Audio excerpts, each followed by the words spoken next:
So if you think England, you probably straight away think a nice cup of tea.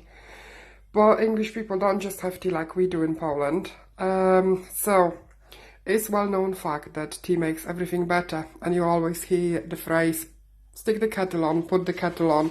So that's what I'm doing now. I came back from work, and I'm gonna make myself a nice cup of tea, which is very different to the one that we make in Poland.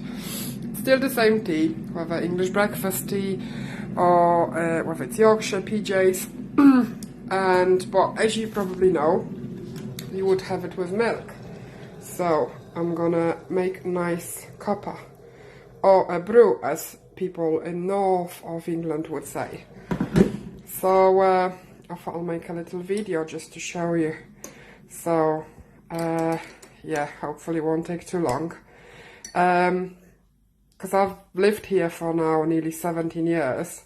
That's how I have my tea. I don't just drink it black. It is lovely, it's a bit different, but it tastes gorgeous. So I don't like mine too strong. I'm gonna brew it for a little bit longer, and then obviously we've got milk. So let's get rid of that. And let's pop some milk in. Now, people do drink it differently. Some have it baby teeth, like proper white. I like mine, well, according to me, just perfect. So that's your perfect cup of tea. Cheers. So driving in UK, obviously, as everybody knows, they drive on the left-hand side of the road, but we've got right-hand side cars. So I'm gonna do a little spin in my car, just to show you. So obviously we've got our steering wheel on the right-hand side. Normally would be here. Excuse mess in my car. So I'm gonna go for a little spin and film a little video of how people drive on a what we would call a wrong side of the road.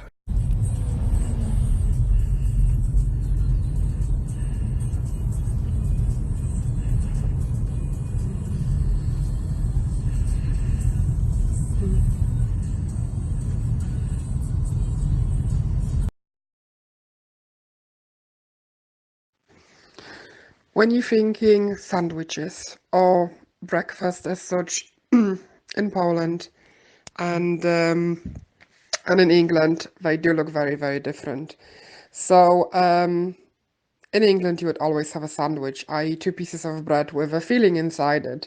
While in Poland, we do tend to eat open sandwiches, which are still a bit more appealing to me even after 17 years over here, to be perfectly honest. So you would, when you say to an English person an open sandwich, they kind of look at you a bit funny. So they wouldn't even dream about, well, some of them maybe would, but it is quite unusual. And the same goes with a toast. You know, I know things are changing in Poland, but every English household will have a toaster, and it's like a basic equipment in the kitchen.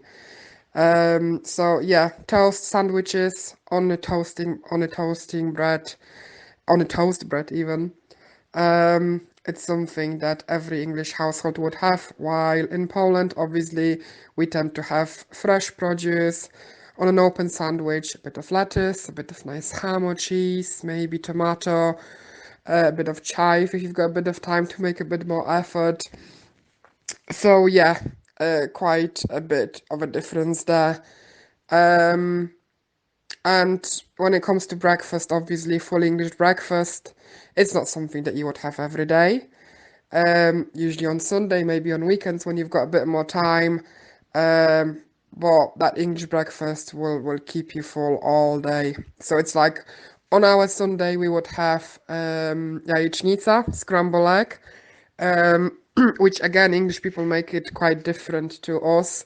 We make a bit more effort. We put maybe a bit of onion, bacon, or a bit of ham, and eggs, and that would be our nice Sunday breakfast, while they go for full English breakfast. So you've got your sausages, your bacon, your black pudding, your baked beans, egg, either fried or poached, grilled tomatoes or tinned tomatoes warmed up, obviously toast, Um, Sometimes you'll have hash browns as well. And I'm not sure if I mentioned mushrooms, I might have done. So, yeah, quite a bit, quite a bit of a difference when it comes to breakfast and sandwiches or bread as such. So yeah, they both good. They both got different qualities and they've got good and bad things, but yeah, very, very different in both Poland and England.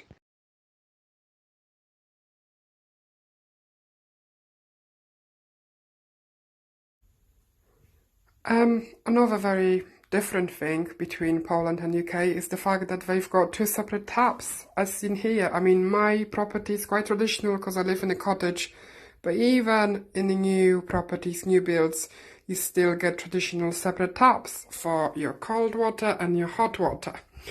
So, yeah, a bit annoying to start off with, a bit unusual for us, but that's just how they roll. The same applies to the bathtub as well. You've got a separate tap. So it does take getting used to it, but that's just how they roll.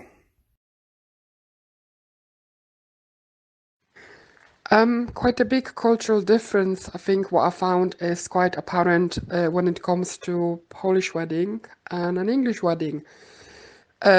In Poland, obviously, as we all know, it's quite event. So it is in England, but obviously everything is provided at the Polish wedding.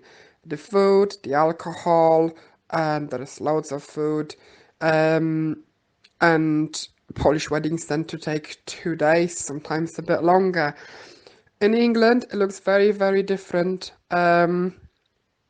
You wouldn't be expected to get the bride and the groom an amazing present. Some people even give like 40, 50 pound, and that's completely acceptable. Um, so it's not like in Poland when you get the the when you get like a huge amount of money. Um, in England, alcohol is not provided. You have to buy it. You have to pay for it at the bar. It's more like a restaurant setup or maybe a buffet. So you would have your starter, your main, and your dessert. Um, it's not as lavish and as glamorous as Polish weddings are.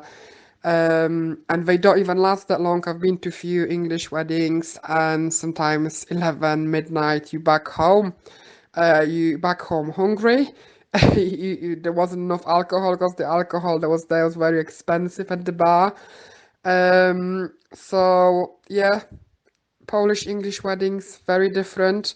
Not sure why that is, why it happened the way it has, but yeah, that's just how it is for whatever reason. They don't get me wrong, they still lovely weddings, but nothing can beat a good Polish wedding.